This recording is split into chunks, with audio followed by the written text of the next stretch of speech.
Defender la libertad de expresión de manera plena no solamente implica el no censurar las opiniones que evidentemente nos incomodan o con las cuales no estamos de acuerdo, sino que además implica también tener cierto respeto, ¿no?, por los individuos que están dando dichas informaciones u opiniones, sobre todo cuando se tiene un cargo público. Eso de andar divulgando información personal sencillamente porque no me agrada, porque no me cae bien o porque no me gustó lo que dijo X persona sobre mí, repito, siendo además una figura pública que está ocupando un cargo público, evidentemente también forma parte de estas violaciones que se hacen a la libertad de expresión. Y nuevamente el presidente de México ha caído en una práctica que ya en el pasado había hecho, pero que de una u otra manera nos corrobora los tintes autoritarios que este individuo tiene. Comenzamos.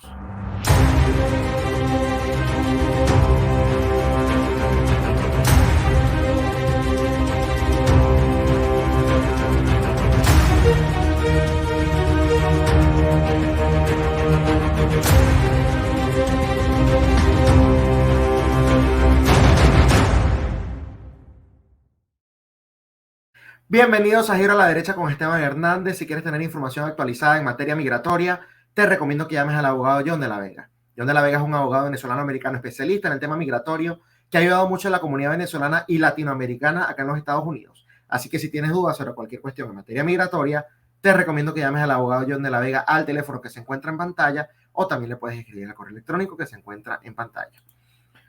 López Obrador ya en diversas oportunidades ha demostrado que tiene un talante autoritario bastante fuerte. La cuestión no es ya que ni siquiera, digamos, lo disimule menos, porque es normal que ya cuando se siente cómodo, ¿no?, en la posición que ocupa, en este caso la presidencia de nada más ni nada menos México, es normal que, bueno, comiencen a mostrar su verdadera naturaleza a medida que vaya pasando el tiempo. Acá lo preocupante es que haya gente que justifique estos comportamientos. Y se los dice a alguien que rechaza profundamente a la prensa tradicional, porque hay que ver que es verdad que en términos generales no informan, sino que desinforman. Hay que ver que en términos generales tienen agendas bastante oscuras. Su compromiso en términos generales no es con la verdad. Es sencillamente con el que les dé el dinero en el momento y bueno, se encargan de destruir o de elevar a ciertos individuos o organizaciones. Por supuesto, todo dependiendo de la relación que tengan con dicho individuo u organización. Es decir, si el que me da los fondos, si el que me da mi salario es alguien que está asociado con X movimiento, entonces yo tengo que hablar maravillas de ese movimiento y al mismo tiempo tengo que atacar y tengo que destrozar al movimiento contrario. Lamentablemente, la prensa en términos generales, repito, porque evidentemente siempre habrá sus honrosas excepciones, no están comprometidas con la verdad, sino que están comprometidas con agendas de ese tipo que les estoy mencionando. Sin embargo, y acá es donde se pone, digamos, bastante turbia la cuestión, ese rechazo o esas críticas o esas diferencias incluso de criterio que uno pueda tener con los miembros de la prensa tradicional, no debería ser un motivo para uno violar de una u otra manera la libertad de expresión. Yo en este espacio lo he dicho y lo repito, yo soy un férreo defensor de la libertad de expresión en todas sus aristas. Las únicas limitaciones que deben haber a estas son precisamente aquellas en donde no se tratan de opiniones, sino de acusaciones, por ejemplo, la difamación o de amenazas. ¿Por qué? Porque en ambos casos, bueno, se pone en riesgo lo que es, por ejemplo, la vida o la propiedad o la libertad de estos individuos que están siendo difamados y o amenazados. El caso de López Obrador es un caso muy particular, porque incluso vamos a suponer que él tenga razón en todo lo que diga. La manera en la que él responde justamente atiende a comportamientos autoritarios, justamente atiende a comportamientos de alguien que está en contra de la libertad de expresión. Porque acá ya no se trata de difamaciones o amenazas que él está recibiendo, sino de denuncias que están haciendo medios de comunicación con pruebas, porque hay que ver que hay testimonios, hay que ver que hay incluso reportes de mismas organizaciones de los Estados Unidos, ¿no?, como la DEA, por ejemplo, que indican que justamente el señor López Obrador, yo de hecho lo hablé hace una semana en este mismo espacio, tiene nexos con cárteles de droga, específicamente, si mal no recuerdo, con el cártel de Sinaloa, ¿no? Y que bueno, de una u otra manera entonces se confirma que López Obrador es así un narcopresidente. Es un narcopresidente, es un individuo que llegó a la presidencia de México con el apoyo de los cárteles de droga, de los grupos narcotraficantes. Ahora bien, vamos a suponer que estas acusaciones sean mentiras. ¿Qué tendría que hacer López Obrador en esos casos? Denunciarlo ante las autoridades. Las denuncias que se están haciendo justamente las están llevando a cabo medios de comunicación de acá de los Estados Unidos. Uno de ellos fue el Washington Post, que habló justamente de ciertos encuentros que hubo entre López Obrador en su campaña del año 2006, creo que esa fue la primera o la segunda campaña que él tuvo a la presidencia, y de justamente cómo tuvo encuentros con líderes de este cártel que les mencioné. Y hay una segunda denuncia que es la más reciente y justamente es el centro de la conversación del día de hoy, que la hace un periodista, o una periodista mejor dicho, del New York Times, es otro medio. Si lo que hay es una difamación por parte de estos individuos, de estos medios y de estos periodistas, él puede fácilmente denunciarlos acá en una corte, y si esta gente efectivamente no tiene pruebas alguna, López Obrador no tendría, digamos, ningún indicio ni ninguna posibilidad de perder esto en las cortes. De hecho, lo hemos visto en el pasado, que medios de comunicación, precisamente, entre ellos el Washington Post, si mal no recuerdo fue uno de ellos, difamó, por ejemplo, a un estudiante que lo acusaron de absolutamente todo, de ser, de odiar a los nativoamericanos, de ser xenófobo, cualquier otra cantidad de cosas, y demandó y se hizo millonario gracias a esas demandas, justamente porque la acusación que hizo en ese momento el Washington Post y otros medios como CNN no tenían ningún tipo de sustento. Si ese es el caso de López Obrador, él puede fácilmente hacer una demanda acá en los Estados Unidos y bueno, se haría millonario de la noche a la mañana sin necesidad de hacer mucho más allá de cumplir con los papeleos. Pero no, ¿cuál es la reacción que tiene entonces el señor López Obrador?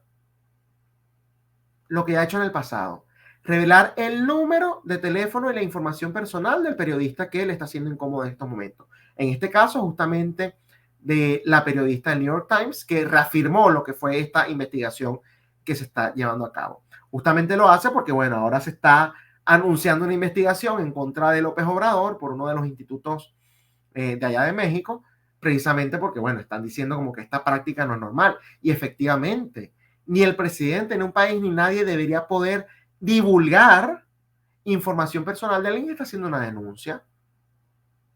Porque además podría yo ponerlo de la otra manera, ¿no? Yo puedo entonces agarrar y comenzar a divulgar la información personal, números de teléfono, dirección, cuentas bancarias, ¿no?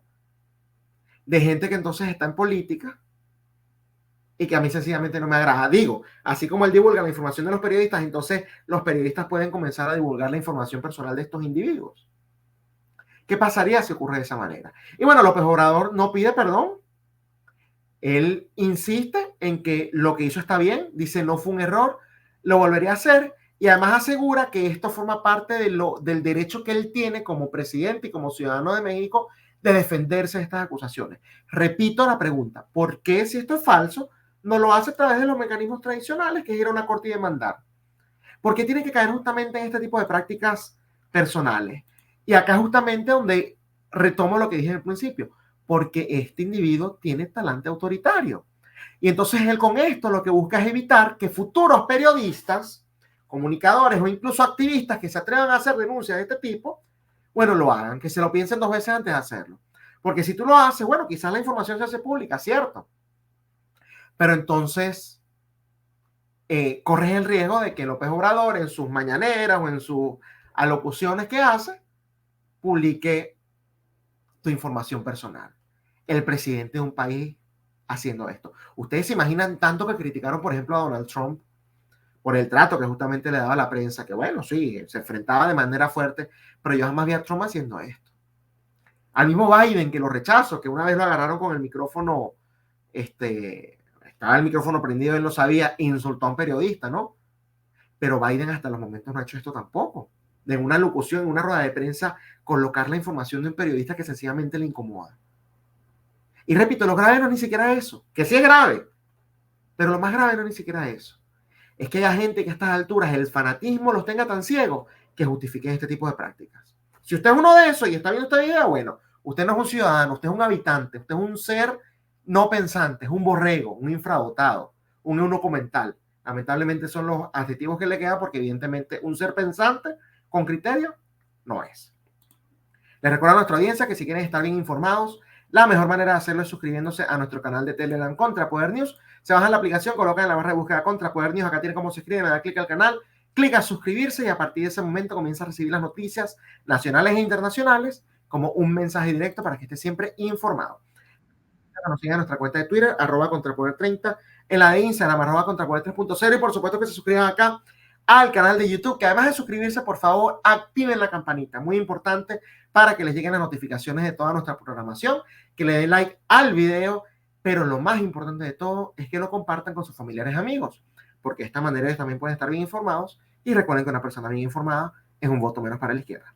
Esto ha sido todo por hoy en Giro a la Derecha con Esteban Hernández, por este segmento, porque realmente vamos a regresar con una muy interesante entrevista que le hice a una activista justamente de Brasil respecto a esta protesta que hubo el pasado domingo, que a mi juicio no se le dio la cobertura correspondiente en los medios. Y bueno, vamos a estar ahondando en todo lo que está sucediendo en Brasil alrededor de estas protestas, alrededor de la inhabilitación en contra de Jair Bolsonaro y muchos otros temas de interés que estoy seguro tienen muchísima repercusión en la región. Estamos hablando de Brasil, uno de los países más grandes y poblados de la región. Ya regresamos.